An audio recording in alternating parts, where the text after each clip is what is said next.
So ngayong araw na to guys, pinatunayan na nga po ni number 1 Senator Robin Hood Padilla kung gaano siya katuta, kung gaano siya kasipsip, at kung gaano siya kahimod-puwet dito sa appointed son of God and the owner of the universe na may kaso sa FBI at kinakaharap na kaso sa bansang Pilipinas na si Pastor Mo Apollo C. Quiboloy. So pinatunayan niya na isa siyang sympathizer ni Pacquiao dahil kumukontra siya na ipakontempt itong si Pacquiao. So, lantaran niya na po guys na binanggit sa committee hearing ni Senator Risa Hontiveros. So, anyway guys, panoodin muna natin itong video, almost 3 minutes, and hoping sana na makita nyo kung gaano nakakapagsisi na inilagay nyo, na iniluklok nyo sa pwesto itong number 1 senador na to. Panoodin natin guys. There is an objection to my ruling, to the chair's ruling holding Apollo Quiboloy in contempt. So I recognize Senator Robin Hood. Sen. Robin. Maraming salamat po, ginang tagapangulo. A'udhu billahi minasyaitanir rajim. Bismillahirrahmanirrahim. Alhamdulillah rabbil alamin. Bismillahirrahmanirrahim. Wassalatu wassalamu ala rasulillah. Assalamualaikum warahmatullahi wabarakatuh. Isang magandang umaga po sa inyong lahat. Lalong-lalo na po sa ating ginang na tagapangulo.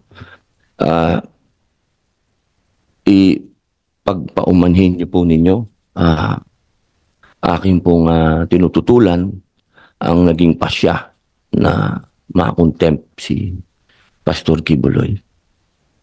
With all due respect, ma'am.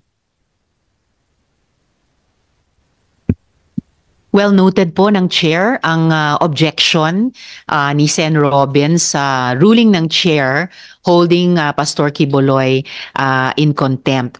Meron naman po tayong gabay mula sa ating rules. Section 18, ito po yung rules of procedure governing inquiries in aid of legislation. So yung section 18 po tungkol sa contempt, nakalagay po doon, a majority of all the members of the committee may, however, reverse or modify the aforesaid order of contempt within 7 days. So, well noted. Shukran, Sen. Robin. Maraming salamat po, ginang tagapangulo. At gusto ko lamang pong malaman ng mga panauhin natin at ng mga sumusubaybay po sa mga ganap na ito.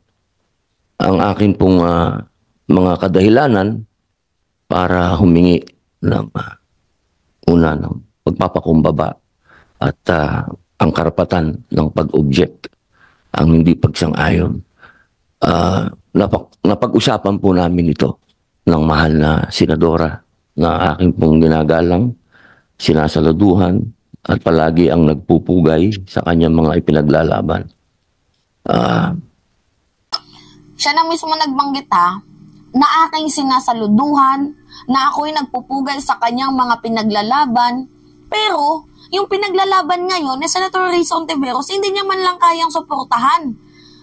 Diba? Ang bobo. Napaka-double standard. Tapos the audacity na magsasabi na ako po ay sumasaludo sa inyong pagpupugay dahil sa inyong, yun ang mga ganyang salitaan niya. Gumagawa na naman siya ng kakaibang drama. Puro pagwapo. Nakakaloka.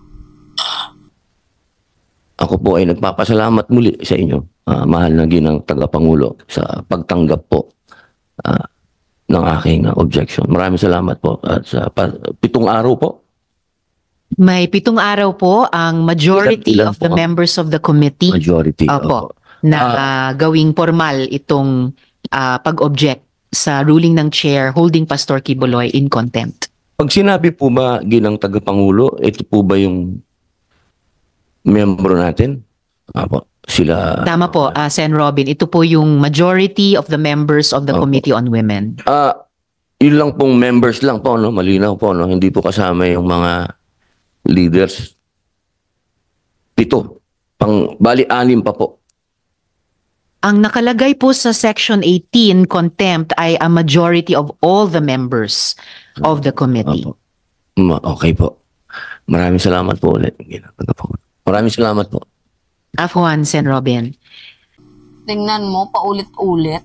So anyway guys, pinakita na nga po ni number 1 Senator Robin Hood Padilla ang maigting, ang mahigpit na suporta niya para dito kay Pastor Mo Apollo Kibuloy. Kung kaya't mapapansin nyo, nung unang dalo niya sa committee hearing ni Senator Risa Hontiveros, bagamat sinabi niya na si Pastor Kibuloy ay napakabuting tao kuno. So doon pa lang talaga sa part na yan, alam natin na may hugot itong si Senator Robin Hood Padilla. Literal na sympathizer siya ni Pastor Mo Apollo Kibuloy. And gayon nga guys, pinatunayan niya na kung gaano siya ka-legitimate supporters ni Pacquiao.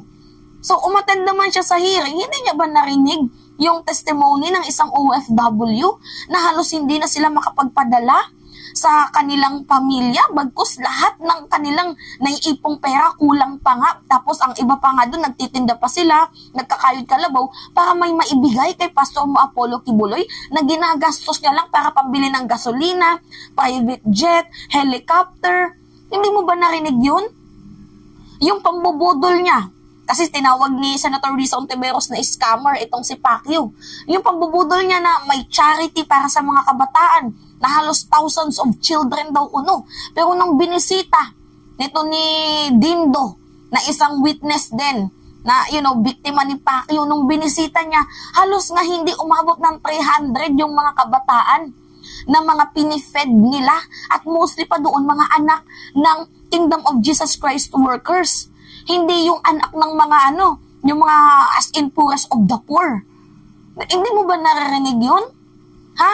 Na halos lahat ng mga nalilikom nila na pera doon na pupunta sa luho, sa luxurious things ni Pacquiao. Senator Robin Hood naman. Bakit naman, ngayon guys, dito natin malalaman kung gaano katino si Senate President Juan Miguel Zubiri. Dito natin to malalaman. But anyway guys, sa akin, sa part ko lang naman hindi ko naman sa gina-judge or gina-justify na criminal etong si Pacquiao, pero yung ginawa niya talaga ngayon, admission of guilt na to. Admission of guilt na talaga, literal. Kasi, first, second, third, hindi na umattend.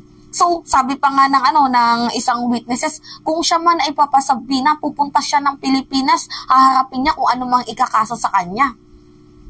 Itong si Kibuloy, 'di ba? Nandito sa Pilipinas, ayaw umattend. So, meaning to say, admission of guilt na itong kanyang ginagawa. Literal. Minsan ka na nga lang magpakita ng kala ko ba mahal mo ang taong bayan? Number 1 Senator. Kala ko ba mahal mo ang kababaihan? Kala ko ba hanga at suporta ka sa ginagawang tapang ni Senator Risa Hontiveros? Bakit naman ganito? Diba? Kaya guys, boto nyo to ulit Boto nyo. Sabay-sabay kayong magsisi. Mga bumoto dito, mga bobo. Hindi naman lahat, pero syempre, may nabudol. Budol ba? Nabudol itong si utol nating hudlom. Sumakit yung bangs ko dito. Anyway, yun lamang guys. At it's me again, si Mima Alicia nyo. Nagbabalik ulit para sa ating panibagong video.